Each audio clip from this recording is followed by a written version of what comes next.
this was the scariest thing that happened, in my opinion, on the trip to us. And things could have gone so many different ways.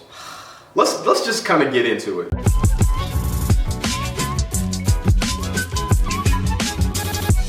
And today we are going to focus on something that happened to us in Beijing.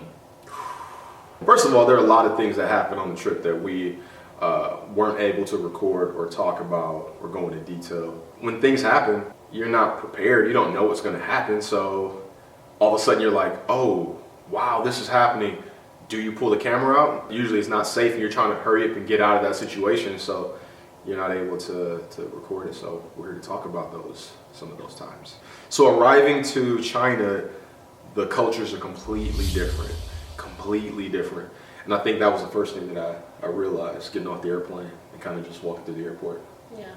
So before you even get to go outside to where it says taxi pickup, there are taxi drivers who have parked outside and have come inside the airport to like recruit you and to basically try to be the person whose car you get into. So instead of just waiting outside in their cars, they park and come in, and then so they come up to you, do you need a ride, and there's dozens of these guys. They all had on white polo, short sleeve polo shirts and black slacks and a badge. And a badge. That had a picture lanyard of themselves, their name, maybe the company that they worked for, but this is all in Mandarin with Mandarin characters and they're strategically placed by international arrivals.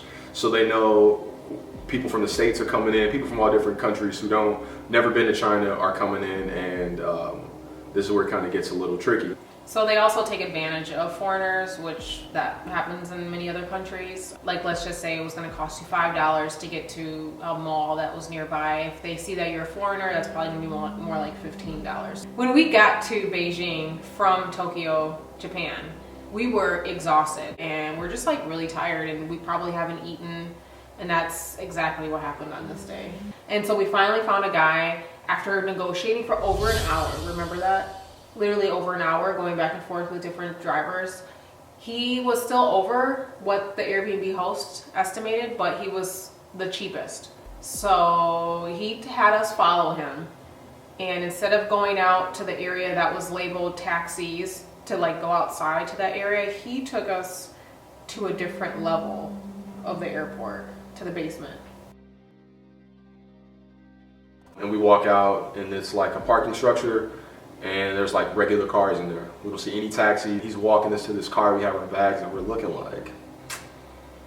And we've been to a few airports, we're kind of hip. Whenever we felt a little unsafe, even if it was coming straight from the airport to a place, you know, she would say something to me and I'd be like, yep, feel the same way. I'll make sure I have the knife and I'll put it like either in my boot or, you know, just not in my bag. So there were multiple red flags that we ignored, but one of the first red flags that we ignored was when we got to that parking structure and we both looked at each other like, this doesn't really look like a taxi pickup, because there are no taxis, like clearly identifiable taxis.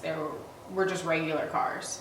And so I was like, red flag number one. And then the taxi driver was walking us to a vehicle, and that vehicle was a black SUV.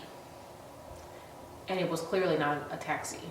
So what we always do when we get into, whether it's public transportation, like a bus or train or a taxi cab, Gio always punches into his GPS the address of where we're going so that we can try to follow it on a map and see if, like, make sure we're going the right way. We got onto the expressway, there's a million cars, everyone's switching lanes, it was wild. It's in my GPS, I kind of see that we're getting on an expressway or we're kind of going the right way. So it appeared that he was yelling at us, being real aggressive. And so maybe we're in the car for 5 minutes and we negotiated on, let's say, $30 US. He wanted all the money right away up front. But he was super aggressive. And so I was like, it'll be cool. So I gave him the money and she's kind of like, I got so mad. She's kind of looking at me and I'm like, no, it's gonna be cool, because if we don't get to where we're going, like, he's giving us the money back. At this point, I got a knife in my boot.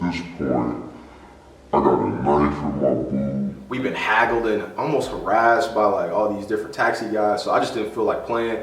And I I just wanted us to get there for the money we were quoted. Also, I have to keep in mind, like, so I got mad that he gave this guy half of the money, and I'm like, don't do that. Like, you pay when you get to your destination. Then I started thinking, like, we're not in the US.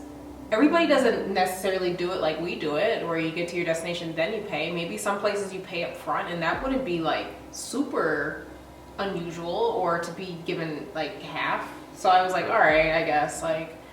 Obviously, hindsight's 2020. We should have just made him agree that we'll pay him at the end.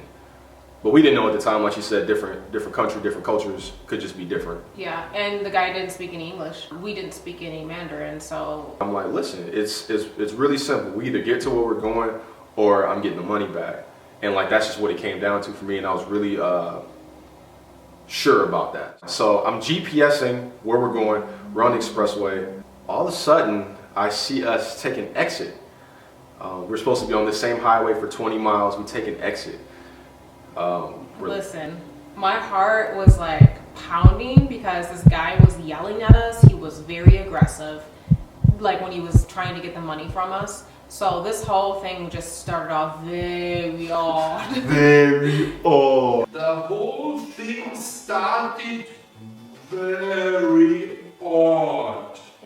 The whole thing, from the moment we got into the car to his attitude, his behavior, his aggression, he was just nasty. And then we started going the wrong way. Listen, my heart was like beating so fast. I was getting hot, like physically hot, because I was becoming very concerned. I was like starting to freak out a little bit. Like, I'm not gonna lie, I was really freaking out. We're looking and we're like kind of maybe giving him some time because maybe he missed an exit and he's trying to make it right. I don't know. Okay, so then he gets on the phone and he's talking to someone. They're speaking in Mandarin, and it just felt like really sketchy. Like, I felt like I wish I could figure out what he's saying, and we were trying to use the Google Translate, and it wasn't picking up what he was saying. He was speaking too quickly, and I just felt like something bad was gonna happen.